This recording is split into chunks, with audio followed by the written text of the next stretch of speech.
You slip into life from the comfort of your mother's body, born live into the dense, warm, humid air of the Amazon. Your mom leaves you the moment she pushes you out, not seeing the difference between giving birth and pooping. You and your siblings scatter in all directions, and the jungle doesn't care that you're new here. He was a great sibling anyway. At the moment, you're only a couple of feet long, and honestly, kinda cute. Jaguars, caimans, and even large birds would find a meal like you irresistible, but you know how to disappear. In the river, you blend in with the brown, murky current, slipping unnoticed beneath the surface. It feels almost fun, but playing in the water makes you hungry, so it's time to get serious. Your senses, though still developing, are already sharp enough to pick up movement in the water. You notice a small fish darting by, a perfect target. You freeze, letting the current carry you, getting closer and closer. Your jaws clamp down with shocking speed, and your first kill is yours. It's a tiny victory, but a victory nonetheless, the first of many. You want to grow fast. Out here, survival is all about getting big, strong, and sneaky. Speaking of sneaky, have you noticed your skin yet? Look at that, a beautifully patterned mix of green and brown, nature's perfect camouflage. Whether you're slinking through the murky water or blending into the dense underbrush, no one can see you coming. You're practically invisible. That's your first real advantage in this wild place. It's not much now, but it'll come in handy once you're ready to hunt something a little more challenging. For now, though, you stick to the basics. You spend your days slithering through the rivers and swamps, mostly keeping to the water where you feel safe. Your eyes and nostrils stay just above the surface as you gently slide through, waiting for an unsuspecting snack to wander a little too close. As you rest just below the surface, you spot a tasty target, a small rodent, foolish enough to venture right up to the water's edge. You wait, patiently, and then you strike with lightning speed, wrapping your coils around it, squeezing tight until it's over. Dinner served. Not bad. You've entered the juvenile phase of your life and things are starting to get interesting. You're bigger now, faster and stronger. And your prey? Well, you've moved up in the world. Small frogs and fish just don't cut it anymore. Now you've got your eyes on something more substantial, like capybaras. Yeah, the world's largest rodents on your menu now.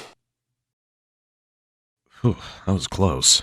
But don't get cocky just yet. You're still not the biggest predator out here. There are jaguars, caimans, and other anacondas that would love to make a meal out of you if they get the chance. You gotta stay sharp and use your camouflage to your advantage. Oh wait, it's a caiman basking on the riverbank. It's not huge, probably a juvenile like you, but it's still a risky move. You think about it for a moment, weighing your options. Should you go for it? Could be your first big test as a hunter. Why not? You slink into the water, sliding gently toward the caiman with the grace of a shadow. Your muscles coil, ready to strike, and it wasn't as tough as I thought. That's your first taste of success as a true predator, but let's not get ahead of ourselves. Not every day's a win. There are days when your prey outsmarts you, like that one time you tried to take down a capybara but ended up being dragged halfway across the river before it managed to escape. Yeah, that wasn't your finest moment, but don't worry, no one saw that.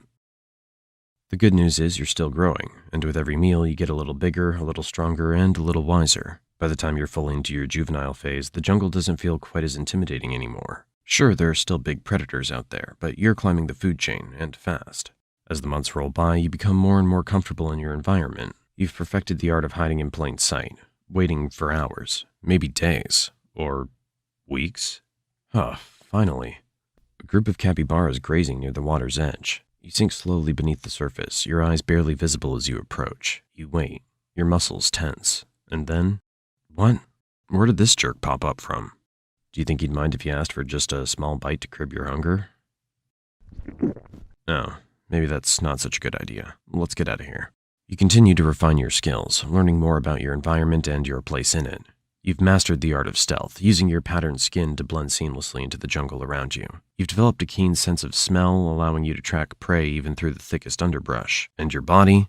Pure muscle. At this point, you're no longer just a juvenile anaconda. You're approaching adulthood. You've reached a size that commands respect, or at least some healthy fear from most of the creatures in this territory. At over 15 feet long and still growing, you're a true force to be reckoned with. No more small-time snacks for you. You've graduated to bigger prey. And by bigger, we're talking deer, wild pigs, and even the occasional caiman that dares to cross your path. As you grow, the jungle becomes more crowded, and you need a place to call your own. It's time to search for a territory, a safe space where you can hunt, rest, and hunt. You slither through the dense jungle, exploring every corner, crossing rivers, climbing over fallen logs, and navigating the thick underbrush. You need to find a secluded area, somewhere near water, with plenty of prey but far from other predators.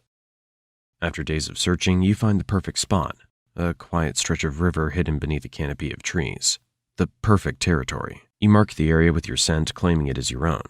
This is where you'll live out the next chapter of your life. And speaking of the next chapter, it's time for something new. Mating. It's not just about survival anymore, now it's about passing on your genes. As mating season arrives, you begin to pick up the scent of a potential mate nearby. You follow the trail, slithering through the thick jungle and dense swamp until you find another anaconda, a female. What a beauty. The courtship begins. It's a slow, winding dance as the two of you coil around each other. For hours, you move together in a mesmerizing spiral until finally the deed is done. The female will carry out your legacy. Several months later, as a female, you find a secluded area to give birth. You don't lay eggs like many other snakes. Instead, you give birth to live young. Between 20 to 40 baby anacondas will enter the world, much like you did years ago. But your job's done.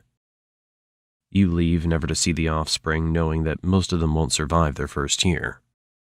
Honestly, there's no real difference between giving birth and pooping for an anaconda. In both cases, you're just pushing something out and leaving it behind. Anyway, let's get back to some fun now. As you grow older and bigger, your body starts to feel the wear and tear of years spent hunting and surviving. You're still strong, there's no doubt about that, but you're not as fast as you once were. The youthful energy that once fueled your every hunt is starting to fade, and you find yourself needing to be a little more strategic with your moves. As you lie submerged in the cool waters of a river, you sense something moving nearby. It's a capybara, casually grazing at the water's edge. Normally, you wouldn't bother with something as small as a capybara anymore, but today you're feeling a little nostalgic. After all, it's been a while since you last took one down, and there's something satisfying about going back to where it all started. You wait, watching, your body completely still beneath the water's surface. The capybara inches closer, oblivious to the danger lurking just beneath its feet. And then, in a flash, you strike. Your coils wrap around the capybara in an instant, and within moments, it's over. You've still got it. But as you swallow your meal, you can't help but notice that it's not quite as satisfying as it used to be.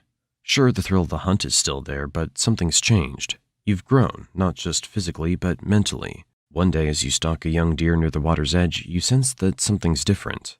Your muscles coil, ready to strike, but just as you lunge, something goes wrong. The deer senses you at the last second and bolts. You try to chase, but your body doesn't move as quickly as it used to. You miss. The deer escapes. It's the first failed hunt in a long time, but something feels different this time. You feel the exhaustion deep in your muscles, the weight of the years finally catching up with you. You slither back to the water, but you know that it won't get easier from here. In reality, most anacondas don't die in battle. They simply grow too slow and too tired. Eventually, the jungle takes them back.